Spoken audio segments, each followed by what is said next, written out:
Mônica, primeiro eu queria agradecer a tua presença aqui. Tá? A gente falou semana passada e tu prontamente disponibilizou esse espaço na tua agenda. Uma alegria estar com vocês. O propósito do nosso Semi-Sidecast, eu acho que, por já te conhecer há bastante tempo também, né, tem tudo a ver com uma das partes de gestão de patrimônio que a gente já vai falar.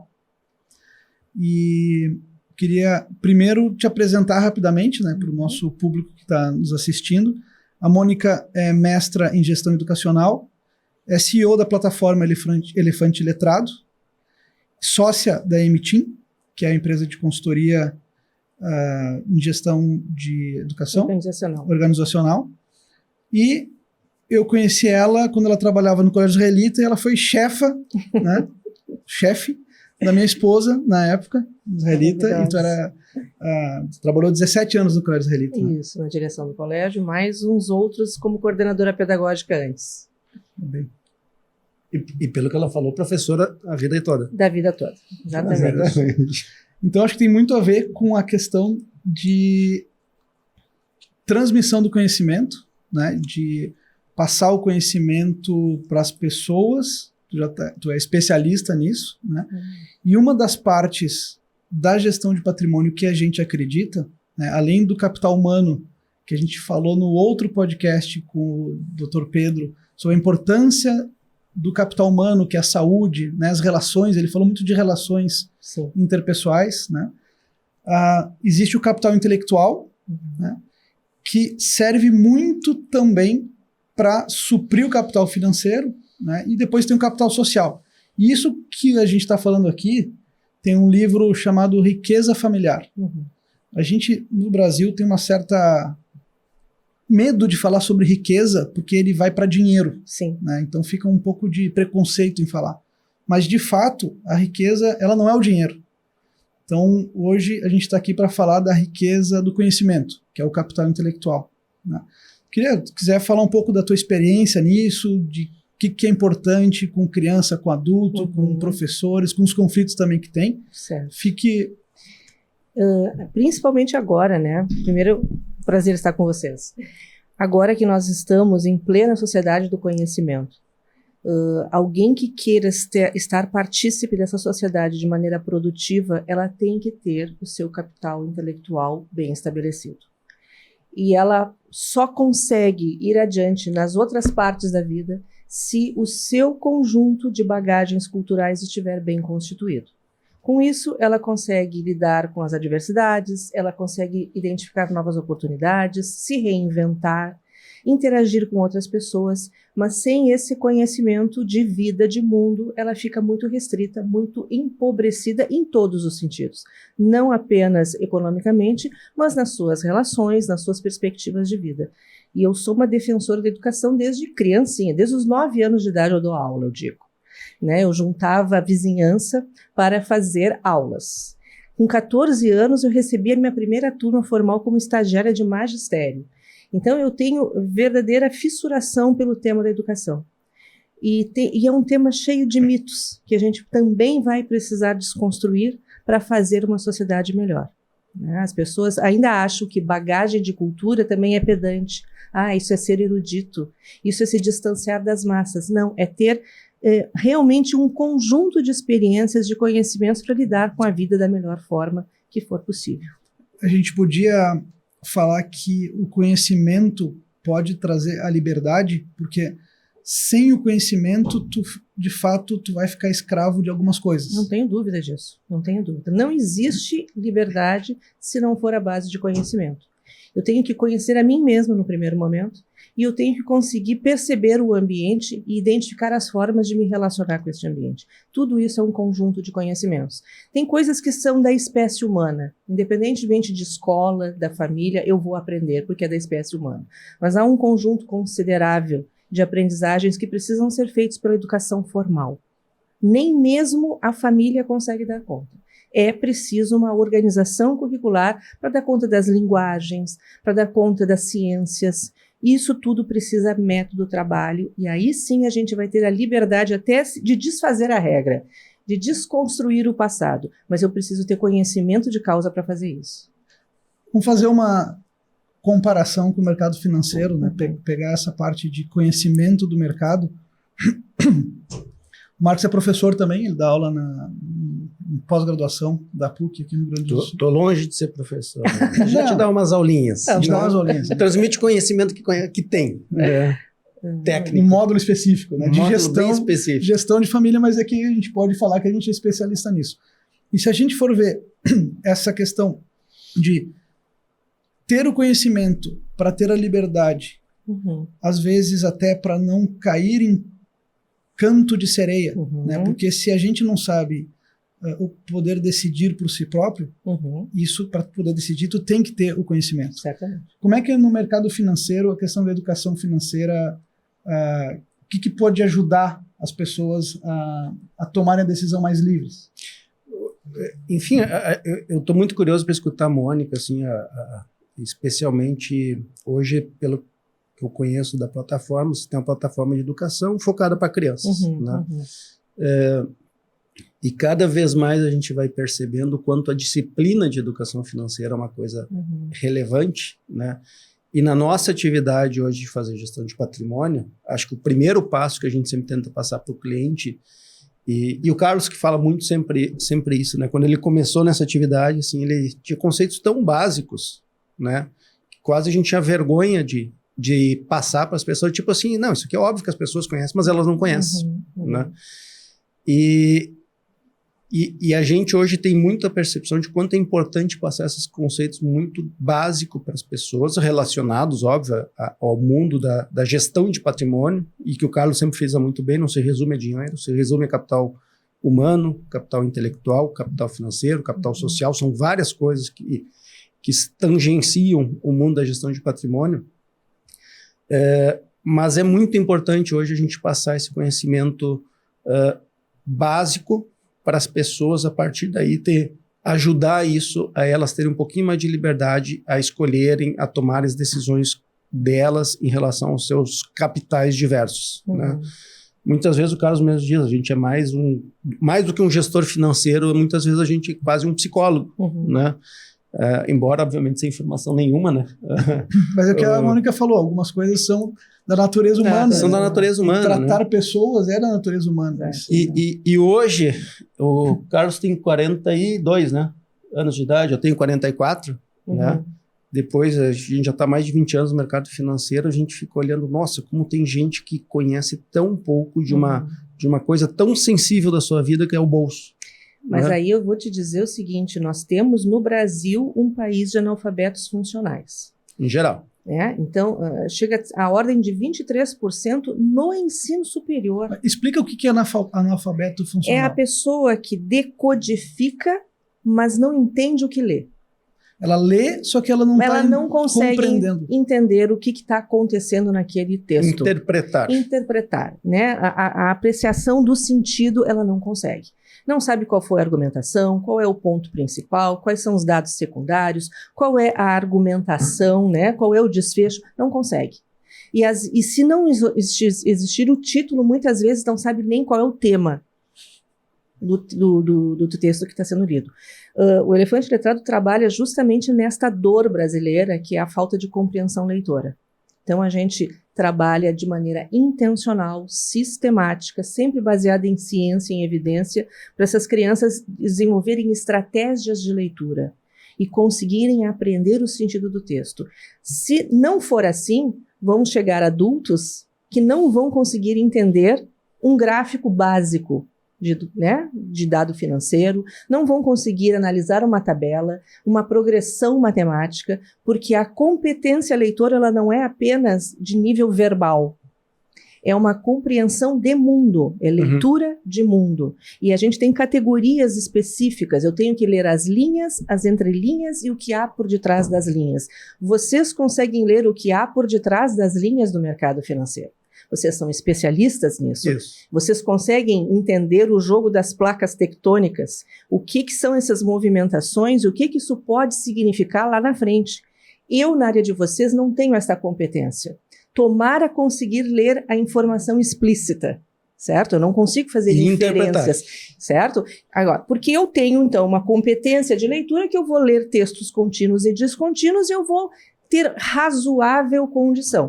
Mas me faltam também leituras da área de vocês para eu fazer relações entre partes do texto. Entender um texto, entender o mercado financeiro, entender uma notícia de jornal, a variação da bolsa, o que isso significa na minha vida, se o juro aumentar, o que eu vou ganhar ou perder.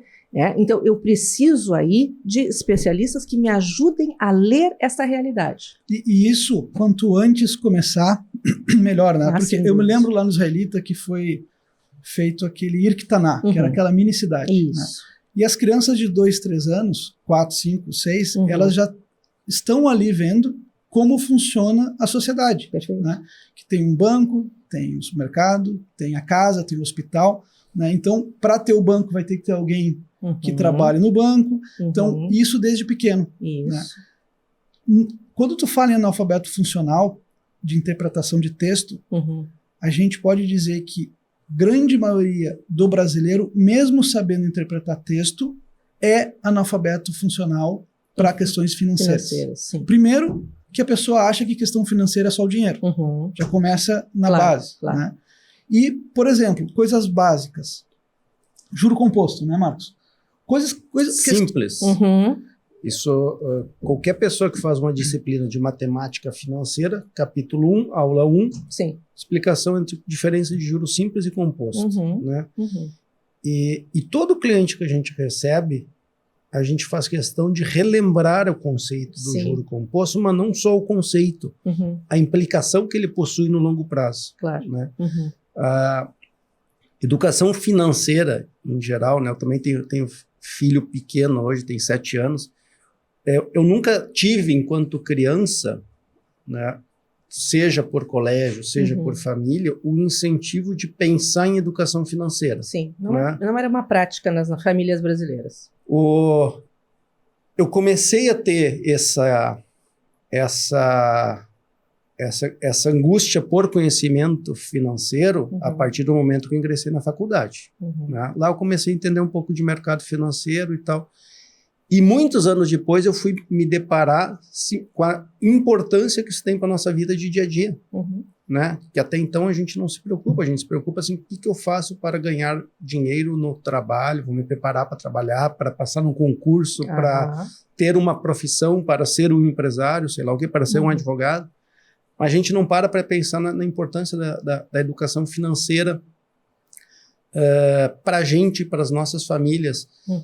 E o que o Carlos falou, acho que é um ponto muito importante. As pessoas, por mais que a gente receba lá muitas vezes médicos, advogados, empresários bem-sucedidos, né, em suas áreas, pelo menos o que você falou, são pessoas que visivelmente a gente consegue perceber neles a capacidade de absorver um conhecimento novo à medida que a gente consegue transmitir.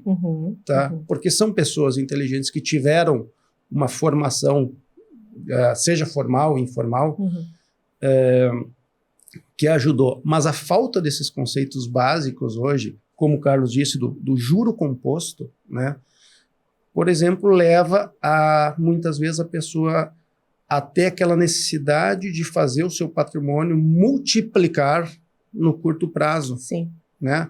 E a pessoa não para entender que se ela tem 20 anos de idade, ajudar ela a fazer sua formação, agora falando especificamente de patrimônio financeiro, e deixar o juro composto trabalhar a favor dela, ela tem uma ferramenta importante de formação de patrimônio de longo prazo, que vai representar muito mais na formação de patrimônio de longo prazo dela do que se eu vou, sei lá, comprar tal coisa, investir no imóvel A, comprar ação B, ou sei lá o quê.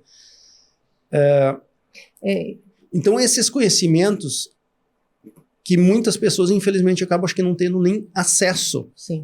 Né? É que não foi uma problematização, né? Não houve essa problematização. Primeiro, porque nós estávamos no século XX, com cara de século XIX, e achando que a vida é constante, estável, previsível. Qual era o grande sonho, né, dos filhos e das mães das famílias brasileiras? Passar no concurso do Banco do Brasil. Perfeito. estaria com o seu futuro garantido, Ou ser juiz? aposentadoria garantida e integral para todo o sempre. Nunca seria demitido. Então, é claro que num cenário assim, não havia necessidade de pensar a gestão da própria vida. Bastava que eu conseguisse fazer direito. Meu grande objetivo de vida seria passar no concurso. A partir daí acabou. Mas aí a gente falou até com o Pedro, tem a questão paternalista. Né? O Estado, eu passar num concurso, o Estado é responsável por mim. Sim. Então eu estou garantido. Isso. Só que aí eu esqueço também que a qualquer momento esse Estado pode quebrar, e aí eu vou botar a culpa no Estado que quebrou. Mas eu fiquei 20 anos num funcionário público, sendo o meu salário foi comido pela inflação, né? E agora eu estou reclamando que o Estado é culpado. E aí o empresário, ou alguém que tomou risco com 20, 22, 25 anos, fez uma empresa que está valendo 1 bilhão, 2 bilhões de reais, esse é o malvado da economia, né? Porque ele... Então, esse cara tomou risco, o outro não tomou. Então, tomar riscos, né, também vai fazer no longo do tempo algum tipo de risco. Tem que tomar. O crescimento é importante. Né? Mas o que eu estava querendo dizer é que, independentemente da escolha de vida, hoje, mesmo que eu queira uma carreira não de empreendedor, de ser funcionário, ou se eu vier a me tornar um empresário, nenhum cenário é previsível, estável e constante, entende? Esse modelo mental da previsibilidade, das garantias, ele se esfacelou. Sim. Né? E as escolas vão precisar garantir essa perspectiva de fazer a gestão da própria vida. As crianças precisam se achar donos da sua trajetória acadêmica e profissional. Não podem ser levadas pela onda. Elas têm que saber fazer as escolhas, arcar com as consequências das suas escolhas, tomar risco. Não existe mais opção tranquila, nem mesmo... Mas talvez não existia antes, talvez por um período X funcionou a opção tranquila, mas existiu o risco. O risco estava lá. Eu diria assim, a percepção de uma opção tranquila. Isso, né? Eu li uma frase uma vez que diz assim, a segurança é uma coisa, é uma utopia. Segurança não existe nem na natureza. Né? A gente é movido à insegurança. Seja saúde, eu posso sair daqui, atravessar a rua, acontecer alguma coisa. Nas relações de trabalho, né, aquela pessoa que gosta de... entrei numa empresa, estou há 20 anos, ela se sente segura. Né? Porque mas ela pode ser demitida a qualquer momento? A qualquer momento pode aparecer um chefe novo lá e apertar um botão. Né?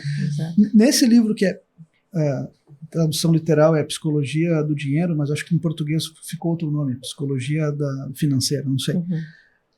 Nesse livro tem uma frase que diz o seguinte: é muito mais importante as coisas que a gente não tem controle para a nossa vida do que, de fato, as coisas que a gente realmente controla. O que a gente pode controlar? Por exemplo, o conhecimento. A gente pode controlar o que eu vou querer aprender, absorver, etc. O que eu não posso controlar? Se eu vou ser atropelado hoje na rua. O que eu não posso controlar? Como é que vai a economia no Brasil nos próximos 5 ou 10 anos? Isso, as coisas não controláveis, a gente não tem muito o que fazer. Então a gente tem que focar no que a gente pode controlar, só que mesmo assim, essa parte que a gente controla, ela é responsável por pouca coisa da nossa vida.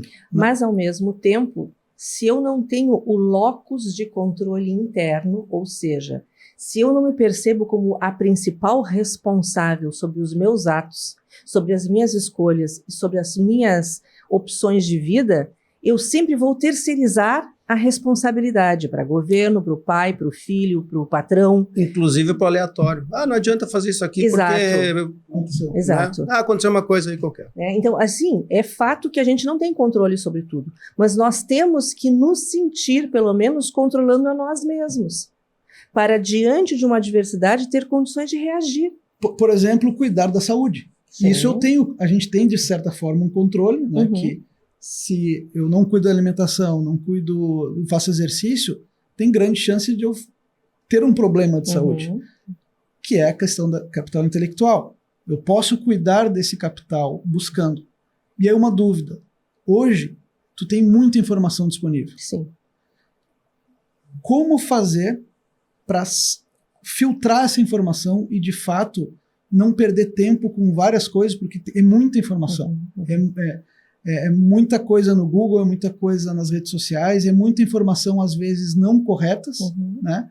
As fake news da vida, mas mesmo pessoas que se dizem especialistas estão passando informação não corretas. Como filtrar essa informação no mundo de hoje? Eu volto a dizer das competências de leitura, certo? Das estratégias de leitura que, se não bem desenvolvidas, a gente sempre vai ser refém de fake news e de coisas dessas, tá? Eu lembro que no início da Covid andou circulando no WhatsApp uma mensagem dizendo que ninguém se preocupasse porque o vírus morria quando chegava a 36 graus, então que no verão não teria. Eu digo assim, gente, mas qual é a temperatura do corpo humano? 36 graus, como é que o cara está fazendo horrores, né? O bicho está fazendo horrores na gente e alguém está dizendo que a 36 graus o vírus morre, certo? Então, esse tipo de estratégia de leitura simples, de perceber, de comparar uma situação, isso é óbvio que é errado. As pessoas não conseguem entender que aquilo ali estava errado. Não faz sentido. Não faz o menor sentido, aquilo não tem lógica alguma. E saíram porque receberam do pai e da mãe, e saíram, porque eu recebi de um amigo, e o amigo é idôneo, e não ia me dizer, e saíram fazendo isso. Então, nós precisamos primeiro instrumentalizar as pessoas a fazerem esses juízos, a fazerem juízos críticos sobre o que leem. Né? E isso é um pouquinho de lógica, né? E também de repertório, daí a importância da escola. Tu dizia, como é que filtra? Primeiro a gente tem que saber quais são as fontes confiáveis. Como eu identifico uma fonte confiável de uma fonte não confiável? Quais são os elementos? Olha, eu canso de ver também nas redes sociais poesias atribuídas a Cecília Meirelles, a não sei quem, a Marta Medeiros. Frases atribuídas a fulano. Gente, sabe? Oswald de Andrade jamais escreveria daquele jeito. Não existe a menor possibilidade, porque ali tem uma incorreção horrorosa de língua portuguesa, ou uma improcedência em termos de tempo daquilo que está dito, ele não viveu aquilo para dizer, ele não era futurista. Então, as pessoas precisam entender que existem parâmetros, e esses parâmetros precisam ser checados para eu realmente entender. Quanto mais eu tiver essas capacidades, melhor eu vou lidar com a ausência de filtros do mundo, porque eu vou ter os meus. Então, a gente já sabe reconhecer a qualidade estética de um escritor. Tu já sabe como é que ele faz as metáforas, como é que ele encadeia. Da mesma forma, na área de vocês, vocês também sabem quais são as tendências do mercado. Se isso ou aquilo, então, vocês também conseguem fazer essas leituras. O que tem de frase que falam que é do Warren Buffett ou de qualquer um. Nossa. Que nem sabe qualquer coisa. Tem uma que eu gosto de usar, eu não faço a menor ideia se é, até digo isso, que é aquela que dizem que o Albert Einstein disse que o juros compostos é a oitava maravilha do mundo, tá? Eu não faço a menor ideia se ele disse, mas é uma frase boa e eu concordo, aí tá? Tem o complemento dessa então, frase. Vamos lá, vamos dizer que é dele. Quem entende juro composto ganha e quem não entende paga. Sim. Exato. Né? Agora, a frase é boa. A frase é boa. Eu não sei se é dele ou não, não é o caso. Dizem que é. Nos últimos 2 anos, né, na questão da pandemia, que a gente está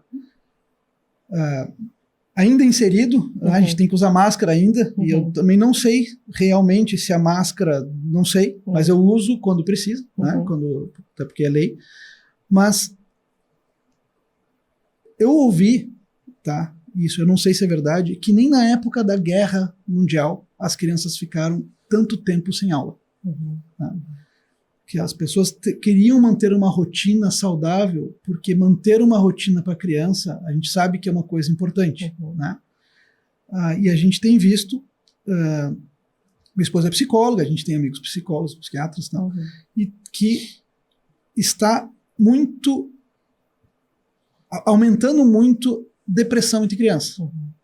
Tu acha que isso pode ter relação com esses 2 anos de ficar em casa sem ter uma nova educação? Eu quero linkar isso com um tipo de educação que a gente está acostumado já há 200, 300 anos, que é estar atrás de uma mesa com o professor na frente. Né? E o elefante letrado, ele traz uma coisa diferente. Primeiro, não é uma mesa, é um computador. Né? E segundo, existe muito investimento de professores por trás, de pedagogia, mas de certa forma a criança vai aprendendo. Explica um pouco como é que poderia Nossa, tu levantou várias bolas aí. A primeira é que eu também gostaria de fazer uma crítica ao que aconteceu no Brasil. É fato que, logo no início da pandemia, ninguém de nós sabia qual era o tamanho da bronca, certo? Parar para analisar a situação era necessário, até porque era preciso fazer um conjunto de procedimentos, né, para organizar a vida em sociedade dentro das escolas e nos lugares. Porém, esse tempo de 200 dias só parece ter acontecido no Brasil. E esse tempo perdido de aulas, mesmo que insuficiente do ponto de vista da qualidade, nós vamos levar muitos anos para recuperar. Aliás, tem algumas coisas que esta geração não recupera mais. Infelizmente, é preciso se dizer isso. Nós temos alunos em 5º ano que não sabem ainda, não sabem escrever, não sabem ler. Aí vamos passar mais um ano, vamos para o 6º ano, para o 7º ano. Como é que tu chegas no 7º ano sem saber escrever o teu nome? Quase um desnutrido intelectual. Isso é uma coisa gravíssima e o país tinha que parar para analisar essa situação e realmente colocar a educação no centro do tabuleiro e fazer disso a prioridade nacional. E eu não estou assim fazendo ufanismo, nem... de fato, nós vamos ter uma dificuldade no ponto de vista do desenvolvimento do país abissal. E a perda de renda desta geração é na ordem, o que eu já tinha visto nas pesquisas, de mais de 750 bilhões no conjunto, foi o que eles perderam ao longo da sua existência em função desta parada e essa falta de recuperação, que por mais que se tente, a gente não vai conseguir recuperar tudo. Tá? Agora, o elefante letrado, eu sempre digo, ele é um instrumento para as escolas, ele não substitui professor. Eu acredito firmemente na relação professor-aluno. E ela precisa ser reinventada, né? Nós não podemos mais usar dos mesmos jeitos, dos mesmos métodos, das mesmas propostas do século XVIII, do século XIX. Algumas escolas conseguiram fazer a virada, inclusive na pandemia. Aprenderam o que em 15 anos passados não conseguiram aprender. Tiveram que lidar com as novas tecnologias e identificaram que elas não são um bicho-papão. Mas eu também não acho que é possível substituir o professor pela tecnologia, especialmente com crianças, porque o vínculo, a inspiração que o professor ou a professora trazem para a criança, eles fazem toda a diferença na vida, e a criança aprende por amor a alguém. E porque cada criança é única, né? Exato. E o tutor, tutor é importante nessa caminhada, porque uma criança vai ter uma forma de aprendizado, a outra vai ter outra forma, uma tem uma dificuldade, outra... Então, e a tecnologia até ajuda a identificar esses graus de personalização necessários. A gente, na nossa, né, falando sobre financeiro, também está muito em voga as questões dos robôs de aplicação ou fórmulas matemáticas para aplicar. Eu acho que também a gente acredita nisso, né, Marcos? Que a tecnologia está aqui para nos ajudar, né? E o tutor, que é o especialista em educação, ou o especialista, ele está ali para ver cada pessoa, as características, né, e ajudar as pessoas a chegarem onde elas querem. O problema que a gente vê, as pessoas não sabem onde querem ir. O aprendizado humano na questão financeira, a gente sabe que a gente tem que guardar dinheiro, ganhar mais do que gasta, só que quando eu posso parar de trabalhar ou depender financeiramente, ficar independente financeiro, as pessoas às vezes estão reclamando que estão trabalhando e financeiramente falando ela não precisa mais trabalhar. Sim. Então, se ela se dá conta disso e começa a trabalhar por um outro motivo e não financeiro, talvez o trabalho seja mais satisfatório. Não vira trabalho, vira outra, vira lazer. Né? Então, o trabalhar por obrigação é uma coisa. E esse conhecimento de saber o que tem que ser feito para si, que é o que tu tá batendo muito, né? Se autoconhecer para poder escolher, fazer as melhores escolhas. Na gestão de patrimônio é mais ou menos parecido. Por exemplo, uma coisa... o que é o legado? Né? O legado financeiro é uma coisa. Quanto dinheiro eu vou deixar para minhas gerações? Mas tem outras coisas que eu sou responsável também para as próximas gerações.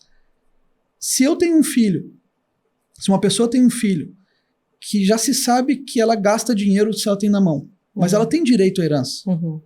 e eu não faço nada para proteger essa pessoa de receber o dinheiro e gastar tudo, de certa forma, eu estou sendo responsável Sim. por estar passando alguma coisa para uma pessoa e essa pessoa não vai continuar o legado, porque pode prejudicar psicologicamente, a pessoa pode gastar dinheiro e depois pedir para o irmão e vai dar problema nas relações interfamiliares. E esse conhecimento que a gente tenta passar para as famílias que a gente atende ele não vem de uma hora para outra. Não é uma fórmula mágica, não é um YouTube, não é um podcast que tu vai fazer. Tem que parar e tem que pensar, tem que conversar, tem que conversar na mesa, quebrar alguns tabus, né? Tu comentou, quebrar alguns tabus, porque aquilo vai ficando de geração para geração e às vezes não se torna transgeracional. Transgeracionalidade, que é um livro que a minha sogra ajudou a escrever também sobre isso. Mônica, eu queria que tu comentasse um pouco, dentro da tua especialidade, como é que tu tá vendo a evolução da educação formal, vamos chamar assim, nos últimos 10, 20 anos, onde a gente tem essa revolução da tecnologia. Obviamente, revoluções tecnológicas sempre ocorreram, né? Mas a gente tem essa percepção hoje que a tecnologia ela é muito rápida, né? E de um outro lado, você vê as instituições formais, seja escola, sejam universidades, faculdades, com currículos muitas vezes congelados, né? Ou evoluindo muito marginalmente, tá? Faz sentido isso porque ali existe uma educação mais estrutural e que é necessária, ou de fato a gente está perdendo tempo muitas vezes em coisas que já não estão mais atualizadas? Deixa eu te dar um exemplo. Eu e o Carlos, a gente é formado em administração de empresas pela URGS, né?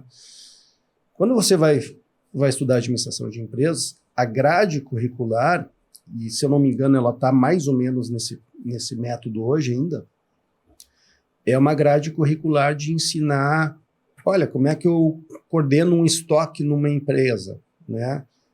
Como é que eu faço para montar uma equipe de vendas, gerenciamento, enfim, você vê ali que tem nitidamente um conhecimento que está sendo passado de uma grade curricular que foi montada anos atrás, onde o que estava tentando se ensinar, por exemplo, era uma gestão de uma empresa comercial industrial, né? E as pessoas que saem hoje, via de regra, nós três aqui somos exemplos disso, nenhum de nós tem uma indústria, nenhum comércio por trás para tocar. Nós somos empresas de serviços, né? 2/3 da economia brasileira hoje, e de qualquer economia desenvolvida, às vezes muito mais, são empresas de serviços, né? E a gente não aprende na faculdade como gerir empresa de serviço, que é totalmente diferente de gerir estoque, né? Então, assim, eu queria que tu comentasse um pouco sobre essa evolução que a gente tem versus as grades curriculares formais que existem. As instituições de ensino, elas têm um compromisso com o legado cultural da humanidade, né? Elas têm esta função social de trazer a história, os conceitos, à luz, para que esse sujeito que está lá, naquele momento, incorpore, absorva, construa conhecimento, como achar melhor, tá? Mas o que é o problema? O problema não é trazer o conteúdo ou a informação, às vezes até defasada. O problema é o jeito que está se solicitando que as pessoas aprendam, que é simplesmente de memorização, de reprodução daquilo que já foi definido. É pouca preparação para o inusitado, para o efêmero, para o imprevisível, certo? E nós estamos vivendo um mundo de aceleração de mudanças. Nós temos que ter a competência para lidar com essa diversidade toda. E a gente não tem este conjunto de habilidades para isso. A gente se assusta, a gente tenta ser reprodutivista de tudo aquilo que já foi no passado, mas que não ajuda mais em nada no presente e muito mais no futuro. Nós não somos convidados a projetar o futuro, a gente só quer que eles resolvam problemas do passado. Mas vamos antecipar as perguntas do futuro.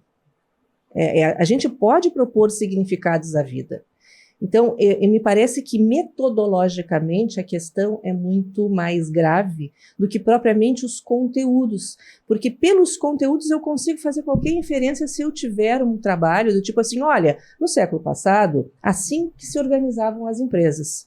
Será que isto atende à lógica atual? Sim, vai fazer pensar para frente. Claro! Então, tu não deixa de contextualizar. Sim. É importante saber o que o Ford fez lá na linha de montagem. Isso é um conhecimento importante. Ele faz parte da nossa história de vida. Sim, talvez a Amazon utilize alguns conceitos. Mas com certeza. Agora, como é que eu entendo as contribuições de Henry Ford para o Vale do Silício? Tem alguma relação? Não. Ou eles desconstruíram aquela lógica por quê? Por que aquela lógica dava certo lá na linha de montagem de uma fábrica e não dá na sociedade do conhecimento? Então, esse tipo de provocação de fazer as pessoas não apenas repetirem o que o professor disse ou o livro falou, mas ficarem inquietos, curiosos e anteciparem um pouco as coisas, fazerem perguntas interessantes, me parece que aí sim os currículos vão ser renovados. E se a gente pensar nos investimentos, qual que é a tendência das pessoas? Ou das pessoas que estão oferecendo os produtos? Olha, isso aqui foi assim no passado, né? A gente estava até conversando sobre isso, que a forma do mercado de investimentos ainda é muito antiga, porque o que está sendo analisado é uma boa analogia essa, porque é exatamente isso. Eu tô falando, olha, o Ford deu certo até agora, invista em Ford. Tá? Só que não interessa o que deu certo. Será que isso daqui para frente faz sentido? E, mais importante, os riscos que foram corridos até o momento e por questões aleatórias não aconteceram, daqui para frente, será que eu tomar esses riscos estão certos? Ou eu só estou tomando porque no passado deu certo? Né? Então, eu acho que essa análise, e quando tu fala planejar o futuro, né? Que é uma das partes da gestão de patrimônio, o que eu quero lá para frente? Quando eu quero parar de trabalhar? Se é que eu possa, né? Sim. Ou como é que é o meu estilo de vida que eu quero ter quando eu tiver 70 anos, 80 anos? Quem são meus dependentes? Será que eu vou ter que pagar para meu tio o resto da vida uma mesada? E aí isso vai... Várias premissas que vão se montando e vão se colocando no papel que vão se mudar com o tempo também. Só que o plano de voo, né, tu tem que ter pelo menos onde é que tu quer chegar. Exato. E saber se acontecer tal coisa, bom, então eu vou parar e vou ver agora quais são as novas premissas daqui para frente. Analisar os contextos são diferentes, né? Os riscos que eram corridos lá atrás estavam circunscritos a um determinado contexto, o contexto hoje é outro. Então, não adianta, aquela ideia, vou repetir o que fiz no passado porque deu certo, isso é tacanho. Mas isso é como o mercado financeiro funciona assim. Mas acho que boa parte dos mercados funciona assim, no final das contas. As pessoas tendem a tentar repetir aquilo que deu certo, né, no passado. Se os contextos estiverem equivalentes, ok. Com certeza, aí mas os contextos mudam. Aí é que está a capacidade de leitura que eu volto a falar. Se não houver capacidade de análise, né, dos contextos, de leitura de mundo, eu vou estar só reproduzindo fórmulas que já não fazem mais sentido no contexto atual. E por isso que eu digo, a gente precisa desse locus de controle interno. Não adianta eu achar que eu fui para a faculdade e aquilo que eu aprendi na faculdade vai me bastar para o resto dos meus dias. Ledo engano, não dura 2 anos esse legado. Não, e no nosso mundo eu já vi exemplos de gestão de patrimônio, pessoas que receberam dinheiro ou patrimônio financeiro da família, né? E a pessoa que recebe, ela parece que ainda aquilo é uma extensão do pai ou da mãe. E assim que ela recebe, não interessa o contexto que ela está, o contexto de conhecimento, o contexto de necessidade dela, o contexto de mundo, ela tende no início a tentar replicar o que o pai fazia ou a mãe fazia, né? Não, eu recebi aqui um patrimônio, esse patrimônio está em imóveis e eu só vou continuar a fazer imóveis porque meu pai sempre fez em imóveis, né? E deu certo. Só que era um conhecimento do pai dele, não necessariamente era um conhecimento, ele. talvez, uma bagagem que o pai construiu ao longo de anos, via acertos e erros. De maneira né? Protagonista. Né? E que a pessoa parece que ela não se sente livre para ela dizer, não, então vou pegar isso e vou mudar o contexto agora, porque o meu contexto é outro, o meu conhecimento é outro. Exato. Né? Ela tende eu preciso me sentir e ser, de fato, livre para correr risco. Senão eu só reproduzo. E as coisas vão mudando com o tempo também. Por exemplo, offshore. Está na moda agora falar sobre offshore, porque os ministros têm offshore. Sim. Se o ministro não tivesse offshore, o ministro da Economia ou um presidente do Banco Central que está há 30, 40 anos no mercado, não tivesse offshore, ele não seria considerado um bom ministro, porque ter offshore da forma correta faz parte da proteção de patrimônio, faz parte da preservação de capital, faz parte do legado futuro.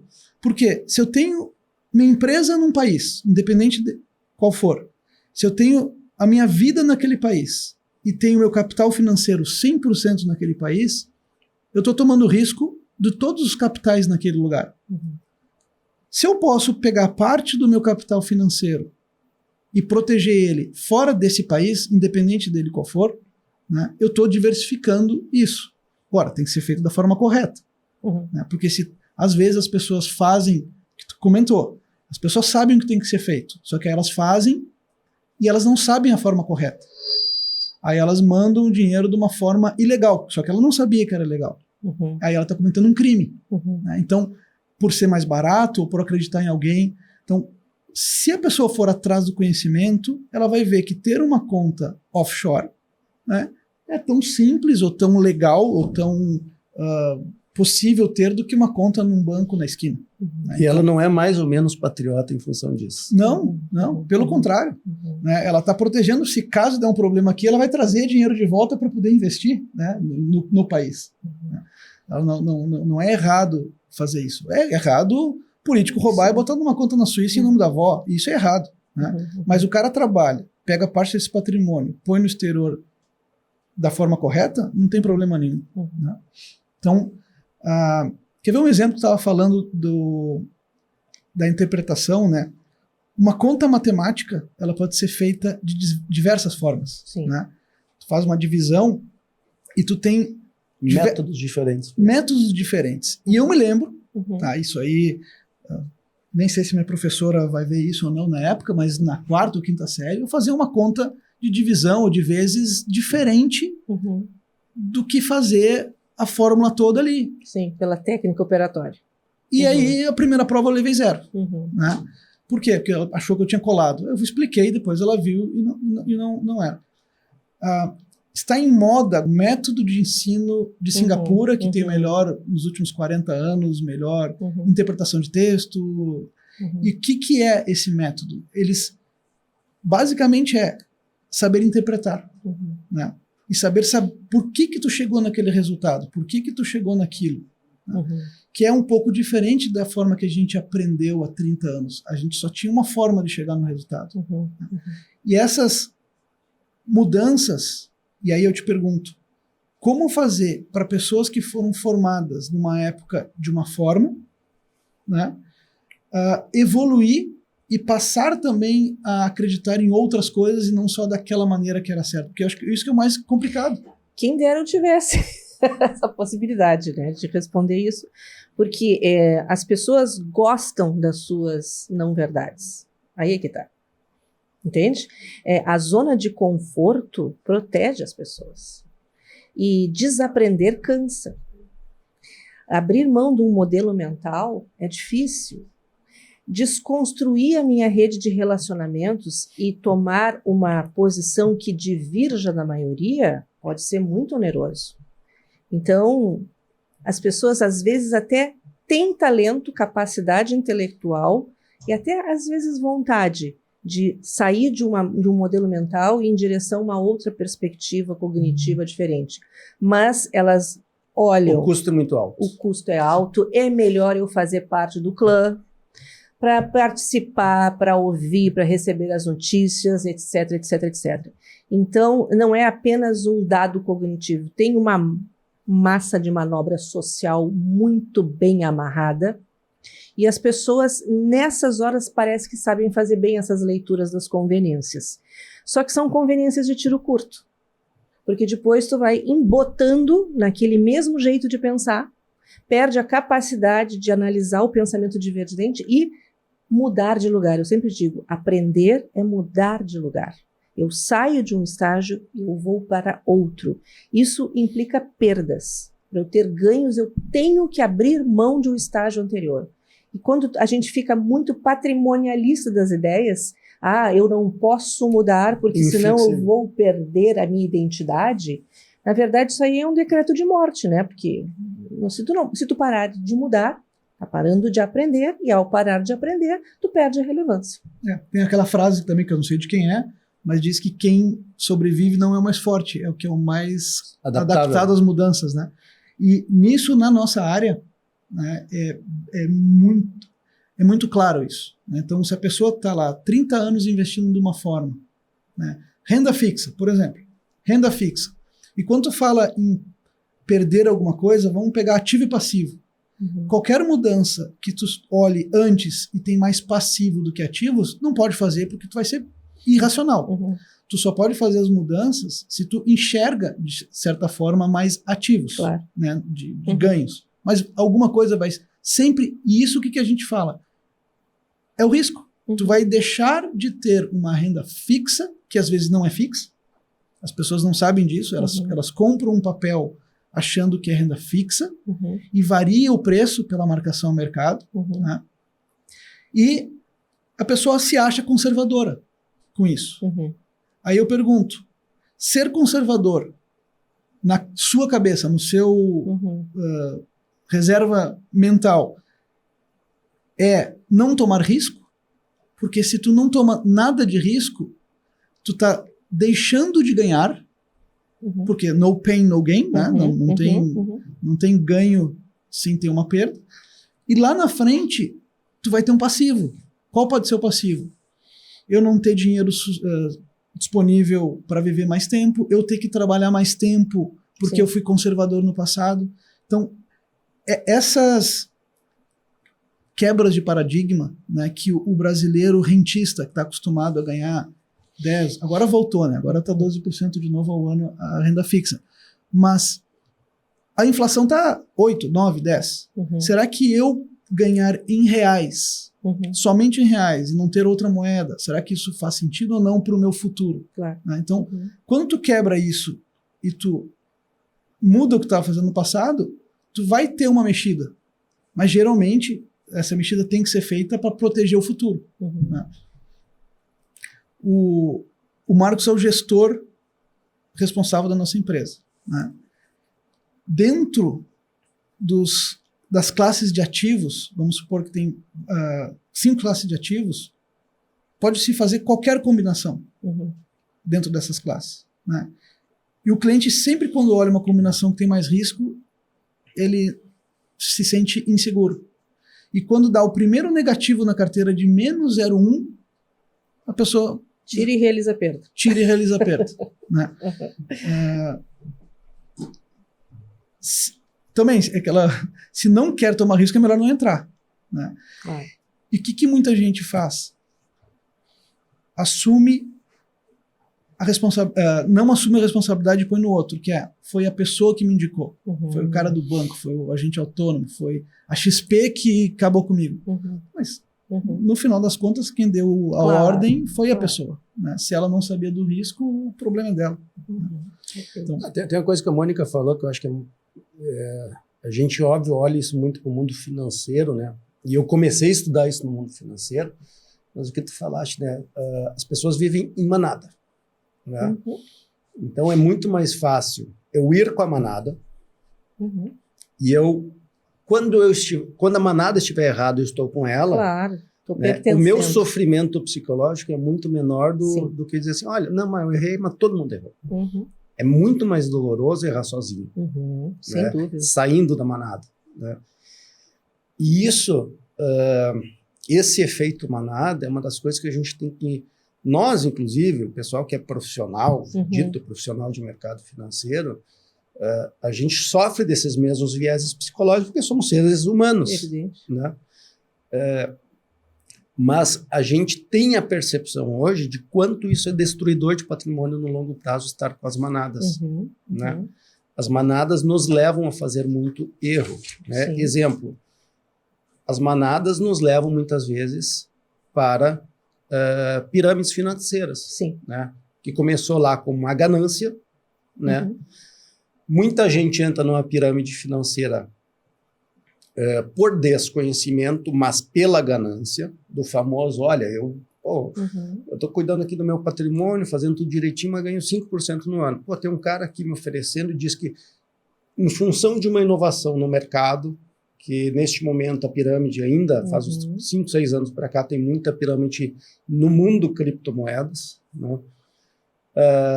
Em função de uma inovação no mercado, eu não conheço essa inovação, mas o cara diz que conhece e dá para fazer tal coisa e ele consegue ganhar 5% no mês para mim. Pô, vou pro cara. Né? E aí isso começa a se espalhar a notícia e as pessoas ficam tentadas aí. Muita gente vai e sabe que é uma pirâmide e muita gente vai só pela ganância. Né? Mas as pirâmides elas só param de pé porque tem a manada vindo. Evidente. Senão ela não para. E ela só é derrubada no momento que a manada quebra. Né? E que tristeza, né? Porque aquele que era conservador diz, não, agora eu vou sair dessa minha posição e vou para o risco. E aí, por falta de competência leitora, exatamente, cai num risco muito burro. E não é exclusivo de gente simples, é de gente simples e gente muito relevante. Porque o fulano também está, quem me indicou, como se isso fosse algo protetivo. Então, mais uma vez, locus de controle interno. O ator da Globo fazendo propaganda. É idôneo, né? Se não, infelizmente não. Infelizmente não, né? Eu tenho um ponto, Mônica, que dentro, né, da educação, e todos nós aqui temos filhos, né? A gente tenta não ser refém somente e dar responsabilidade para as escolas, porque a educação também tem que ser feita em casa. Né? Mas as escolas elas também têm um certo limite de onde pode ir ou de como ir, e cada escola tem o seu sistema pedagógico. Né? Como que as famílias podem internamente... Hoje existe um conflito muito grande de informações, né? Como é que elas podem se proteger e, de certa forma, tentar passar para os seus filhos? O que elas podem procurar para passar para os seus filhos as coisas de valores ou de educação além da escola? O que os pais podem fazer? Em primeiro lugar, a família, onde ela mais educa é pelo exemplo. Não é pelo que ela diz. Não é pela escola em que ela matricula os filhos. Então, se ela valoriza a educação, será que os pais são leitores em casa? Se ela valoriza as relações interpessoais, qual é o espaço de conversa na família que existe durante uma semana? Existe um momento do olho no olho ou é só da boca para fora? Então, a família ela poderia analisar se aquilo que ela diz, eu priorizo a educação, eu priorizo as relações interpessoais, eu priorizo o locus de controle interno. Será que ele está trazendo este exemplo? Porque na família esse é o método mais eficaz, certo?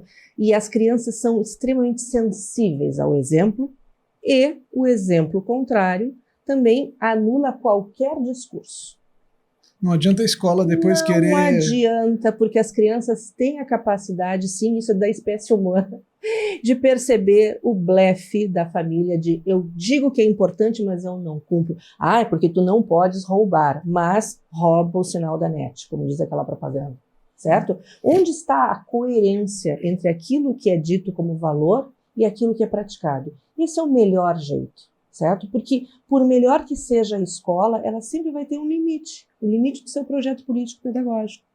Ela vai ensinar, ela vai educar, também vai, mas não na totalidade, não existe isso. Nem mesmo a família tem o poder de educar na totalidade, mas há questões que somente a família consegue tocar.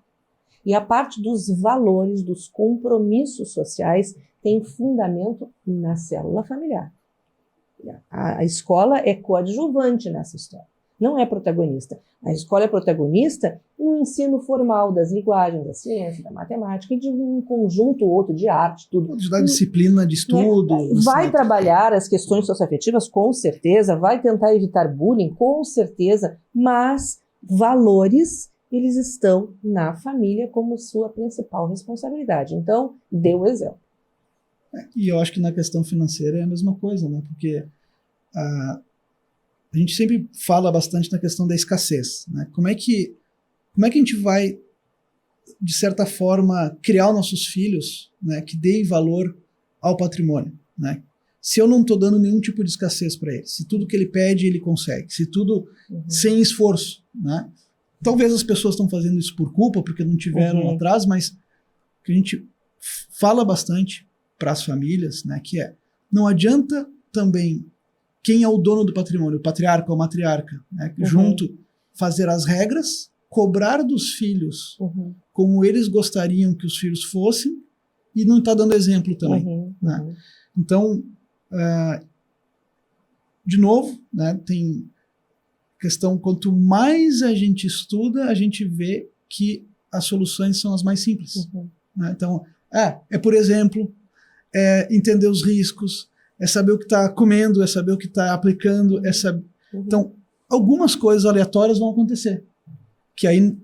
Mas as coisas mais simples é o que, de certa forma, vão... São as estruturantes. São os pilares. São né? os pilares. Fazer o simples é muito complicado. Só é. Tem no livro que é do Steve Jobs, que depois vai aparecer aqui também. Ele começa...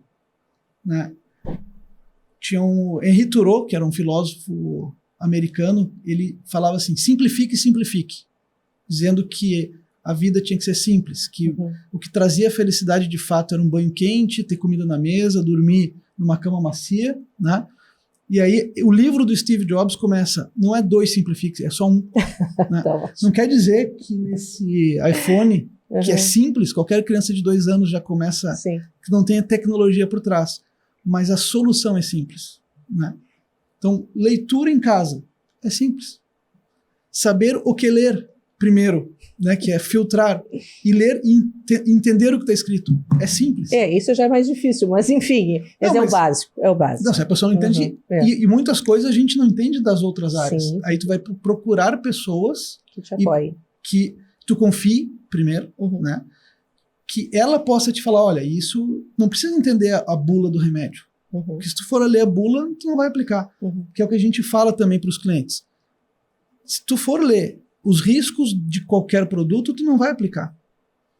Né? Mas tu tem que tomar. Né? Então, o problema é o advogado. O advogado sempre ele quer ler tudo. Não, mas a gente tem ele lê e fica apavorado. Não, a gente tem cliente advogado que se confia também, o cara assina. Não tem problema. Não tem problema nenhum. Marcos, mais alguma pergunta? Não. Acho que foi ótimo o bate-papo aqui, trocar essa ideia sobre educação. É uma disciplina que a gente entende que é relevantíssima na gestão de patrimônio, família.